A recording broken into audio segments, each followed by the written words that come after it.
Hello friends, இந்த video வந்து பார்த்திங்கன்னா சண்டே அன்னைக்கு எடுத்த வீடியோ. உறுதி பூஜை டைமிங் வந்து பார்த்திங்கன்னா 7 மணிலேருந்து 10 மணிக்குள்ளேன்னு சொல்லியிருந்தாங்க. 4:30 மணிக்கு அலாரம் வச்சுட்டு வந்து படுத்தேன். எந்திரிக்கவே முடியல. ஒரு 5:30 மணிக்கு மேலே அப்பா அம்மா வந்து தான் வந்து பார்த்திங்கன்னா எழுப்புனாங்க. அதுக்கப்புறம் போய் சுபிக்ஷாவுக்கு வந்து தண்ணி ஊற்றி விட்டேன். கரெக்டாக வந்து என் தங்கச்சி வந்துட்டா. அவளை ரெடி பண்ணிவிட சொல்லிவிட்டு நான் போய் ரெடியாக வந்து ஆரம்பிச்சிட்டேன். உறுதி பூஜைக்கு வந்து மேம் வந்து பட்டுப்பாவாடை போட்டு நல்லா நீட்டாக ரெடியாகி வர சொல்லியிருந்தாங்க. அதனால் பட்டுப்பாவாடை போட்டுட்டு அதுக்கு தகுந்த மாதிரி வந்து தங்கச்சி வந்து மேக்கப் பண்ணி விட்டுட்டு இருந்தா. காலையில் ஒரு 5:30 மணிக்கு எழுந்துச்சு. அவளுக்கு வந்து தூக்கமே தெரியல. தூங்கி விழுந்துக்கிட்டே தான் இருந்தா. அப்படியே தான் வந்து மேக்கப் போட்டு விட்டுருந்தோம். காலைல 7 மணிக்கு வர சொல்லியிருக்கிறனால இந்த டைமிங் எந்திரிச்சு போட்டால் தான் டைமிங் வந்து கரெக்டாக இருக்கும். எங்கள் அம்மா வந்து பார்த்திங்கன்னா சாப்பாடு சமையல் செஞ்சிட்டு இருந்தாங்க. ஒவ்வொரு குழந்தைங்களுடைய பேரண்ட்ஸு ஏதோ ஒரு சாப்பாடு வந்து செஞ்சு எடுத்துகிட்டு வர சொல்லியிருந்தாங்க. காலையில் வந்து அங்கே ஷேர் பண்ணி சாப்பிட்டுக்கலாம். எப்படி வந்து முடியறதுக்கு வந்து பார்த்திங்கன்னா ஒரு 10 மணி ஆகிடும். பிள்ளைங்க எல்லாத்துக்குமே வந்து பசி எடுத்துரும். ஏதோ ஆளுக்கு ஒரு சாப்பாடு கலரிட்டு போயிட்டோம்னா அதுவே வந்து ஷேர் பண்ணி சாப்பிட கரெக்டாக இருக்கும். நம்ம வந்து வீட்டில் இருந்து ஒரு 6:45 வந்து கிளம்பியாச்சு. இங்கேருந்து ஒரு 1/4 மணி நேரம் 20 நிமிஷம் ட்ராவல் தான். கோயிலுக்கு வந்து ரீச் ஆயிடுவோம். கோயிலுக்கு வந்து போனோடனே சாமிக்கு தேவையான அபிஷேகத்துக்கு பூஜைக்கு தேவையான பொருள் எல்லாமே வந்து பார்த்திங்கன்னா எடுத்து கொடுத்துட்டு அபிஷேகத்துக்கு வந்து ரெடி பண்ணி வச்சாச்சு. கூடவே வந்து பார்த்திங்கன்னா மொத்தம் 17 குழந்தைங்க. 17 குழந்தைங்களுக்கும் தனித்தனியாக வந்து தட்டு வைக்கணும். அதுக்கு வந்து பார்த்திங்கன்னா ரெடி பண்ணியாச்சு.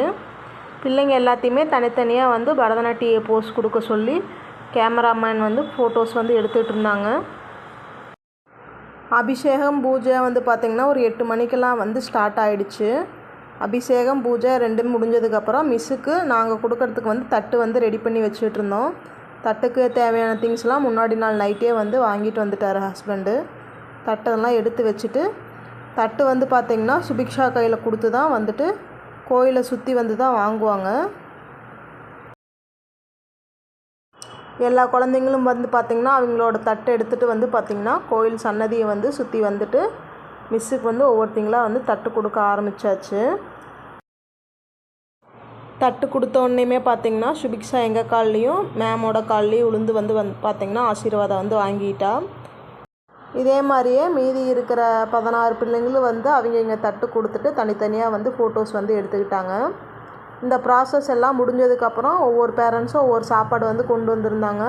அதெல்லாம் வந்துட்டு ஆளுக்கு ஒரு பிளேட்டில் வந்து வச்சு கொடுத்துட்டு நாங்களும் வந்து சாப்பிட ஆரம்பித்தாச்சு. எல்லாம் வந்து சாப்பிட்டு முடித்ததுக்கப்புறம் பிள்ளைங்க கோயிலில் ஒரு ஸ்டெப்பு வந்து டான்ஸ் ஆடிட்டு கோயிலேருந்து கிளம்ப ஆரம்பிச்சிட்டோம். கோயிலேருந்து மிஸ்ஸோட கிளாஸ் இன்னொரு பிரான்ச் இருக்குது. கோயிலுக்கு பக்கத்துலேயே முத்தம்பாளையத்தில் ஒரு பிரான்ச் இருக்குது. அந்த பிரான்ச்சில் போய் கொஞ்சம் டான்ஸ் ஆடிட்டு அதுக்கப்புறம் வீட்டுக்கு கிளம்பலாம் அப்படின்னு சொல்லிட்டு கிளம்ப போகிறோம். ஃபங்க்ஷன் எல்லாமே முடிஞ்சு வெளியே வரப்போ பார்த்திங்கன்னா காலைல ஒரு 10 மணி ஆயிருந்துச்சு. சரி டீ ஒன்று குடிச்சிட்டு போகலான்னு சொல்லி பேக்கரிக்கு தான் வந்திருந்தோம். பிள்ளை வந்து ஐஸ்கிரீம் வாங்கிட்டா. நாங்கள் வந்து ஆளுக்கு ஒரு டீ குடிச்சிட்டு வர வழியில் காசிப்பாளையம் முருகர் கோயிலுக்கு போய் சாமி கும்பிட்டு ரிட்டன் வந்து வீட்டுக்கு வந்தாச்சு. இந்த வீடியோ உங்களுக்கு பிடிச்சிருந்துச்சி அப்படின்னா லைக் பண்ணுங்கள். நம்ம சேனலை சப்ஸ்கிரைப் பண்ணிக்கோங்க. தேங்க்யூ.